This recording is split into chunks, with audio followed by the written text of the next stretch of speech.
Hello, magandang hapon pong muli sa ating lahat. Ngayon po ako po muli ay nagbabalik. At ito po naman ay isang pamamaraan na naman ang ating ituturo sa inyo upang tayo ay swertehin sa ating pamumuhay. Napakarami pong pamamaraan upang tayo ay swertehin. Ngunit kailangan lamang natin dito ay ang ating 100% tiwala. At syempre dahil tayo ay humihingi ng swerte lalo na pagdating sa usaping pananalapi, dapat ay lagi natin itong samahan ng sipag, tiyaga at paniniwala sa buong may kapal at 100% paniniwala sa ating gagawin.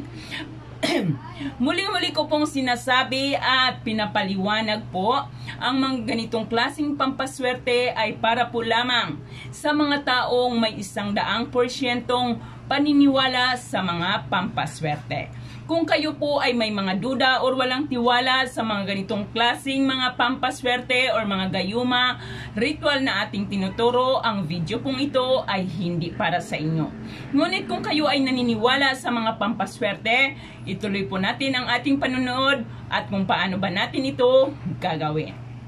Okay, gagawin po natin ito ng araw ng Martes or kaya naman ay Biyernes.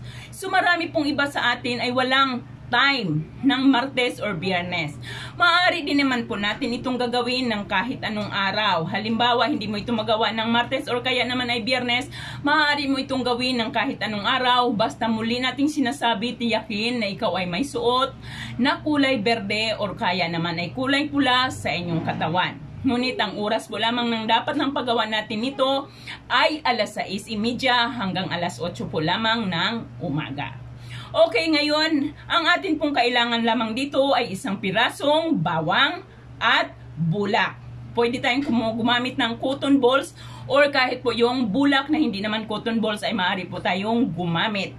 Kailangan din natin ng isang kurot ng asin at kailangan din natin ng ballpen at sinulid na kulay pula or kaya naman ay kulay berde.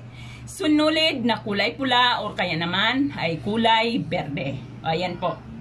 So, ngayon, habang ginagawa natin ito, kailangan natin ay nakaharap tayo sa silangan. Habang tayo ay naghahanda, bago natin gawin ang ating ginagawang pampaswerte, tayo po ay umusal muna ng panalangin sa ating puong may kapal. Magdasal muna tayo bago natin umpisahan ang ating paggagawa ng pampaswerte. Pagkatapos nating magdasal, ay kuhanin mo ang bawang. Ayan. Dito sa bawang ay isulat mo ang iyong pangkumpletong pangalan. So halimbawa, ako si Marivic. Maari pong gumamit ng kahit anong kulay ng ballpen. Marivic. Isulat mo lamang ito sa ating bawang.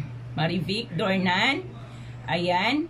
Tapos isulat mo ang iyong kapanganakan. Halimbawa, ipinanganak ka ng October 17, 1978. Ilagay mo lang dito ang 10/17/78. Ayan. Pagkatapos, dito naman ay ilagay mo ang halaga ng iyong kakailanganin. Kailangan. Halimbawa, total tayo naman ay humiling. Ay atin ang lubos-lubusin. Halimbawa, ilalagay mo dito 500,000 kasi syempre bibili ka ang gusto mong magkaroon ng sariling bahay. Ay ilalagay mo dito 500,000, 1 million na nasa inyo na po yan. Ilalagay mo po dito sa ating bawang. Ayan.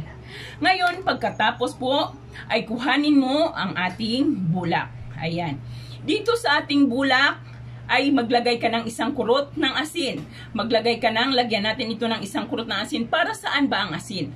Ito po ay mga pangontra sa mga negatibo or sa inggit dahil hindi natin alam habang tayo ay nagtatagumpay sa ating buhay ay maraming naiinggit sa atin at naghahangad ng ating ikakabagsak.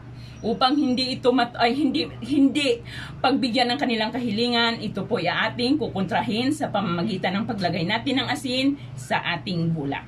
Kapag nalagyan na natin ito ng asin, kuhanin mo ang bawang at saka mo ito ilagay at saka ito natin ipulupot sa ating bulak. Ayan.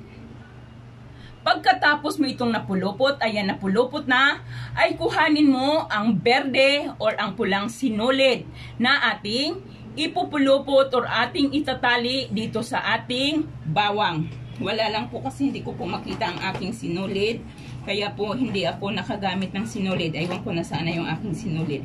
So mula dito ay ating ipupulupot ang ating sinulid na kulay pula or ang ating sinulid na kulay green hanggang sa ito ay tuluyang mabalot or tiyakin mo na ang ating bawang ay hindi malalaglag. Habang pinupulupot mo ang ating sinulid, ay bigkasin mo ang paulit-ulit kang humiling. Humiling mo ng paulit-ulit ang iyong kahilingan nang walang ginagamit na salitang sana. Dapat habang pinupulit mo ito, tayo ay nakaharap sa silangan habang tayo ay paulit-ulit na humihiling. Pagkatapos po ay hayaan mo itong masinaga ng araw sa loob ng 30 minuto. Pagkalipas po ng 30 minuto ay kuhanin mo ito at ilagay mo ito sa inyong bag. Kailan mo ito kukunin? Kukunin mo lamang ito kung ang iyong kahilingan ay naibibigay na or nakuha mo na ang iyong kahilingan. Muli po, ang paggawa po ng mga ganitong klaseng pampaswerte ay hindi po ito magic na kaagad. Pagkatapos mong himiling ay nariyan na kaagad. Kailangan natin dito ng kaunting pasensya at tiyaga. Basta tayo lamang po ay maging positibo ang ating isipan at tayo ay naniniwala at tayo ay nagsisikap. Tiyak na ang ating mga kahilingan ay mapagbibigyan. So ayan po lamang, maraming salamat po at magandang tanghali sa ating lahat.